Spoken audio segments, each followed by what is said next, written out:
Une étude a été menée par le journal officiel américain de la National Art Education Association sur la broderie des deux pans et du vase du caftan marocain, ainsi que sur l'arbre qui orne cette tenue emblématique. Cette étude a été publiée en 1937, réalisée par Theodore Milton Dillaway, né en 1874. On peut lire que la majeure partie de la décoration occupant la zone horizontale centrale est composée d'unités formées de paires de pans, face à face et dos à dos, équilibrées de part et d'autre du vase ou de l'urne. La broderie marocaine, basée sur le motif du pan, se caractérise également par sa richesse de couleurs et son caractère géométrique. Cet arrangement axialement équilibré des oiseaux a été largement utilisé dans les motifs textiles. En alternant avec les unités de pan, des unités subordonnées, constituées d'arbres conventionnalisés, sont des facteurs importants pour lier le dessin dans l'unité.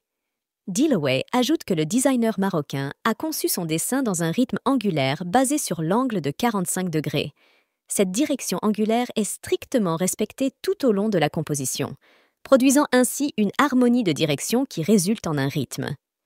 Les directions horizontales et verticales apparaissent également et agissent comme des influences stabilisatrices dans le motif. Deux rangées mineures d'ornements s'étendant le long du haut et du bas de la bande sont séparées de la décoration principale par des rayures bleu-vert. L'introduction de cette teinte contrastée de couleurs froides enrichit l'effet du fond rouge orangé. Il existe une fine relation de proportion entre la valeur sombre de cette couleur de fond et la valeur claire du jaune, en intensité réduite, qui est utilisée dans toute la décoration. L'étude propose ensuite une liste de questions pouvant être abordées en classe sur cette broderie marocaine. Quel type de motif est illustré dans la broderie marocaine? Dans quelle mesure les unités du dessin sont-elles conventionnalisées?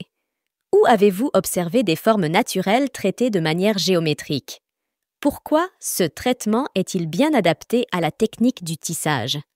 Quelle est la partie principale de cette décoration? Quelle forme compose l'unité principale? Quelle unité subordonnée sert à unifier la séquence des unités de pan? Où le rythme est-il évident dans le dessin? Comment la couleur est-elle utilisée pour unifier les unités du motif? Et oui, la broderie marocaine est tellement riche qu'elle était devenue un sujet d'étude dans les grands établissements américains. J'attends vos commentaires. À la prochaine.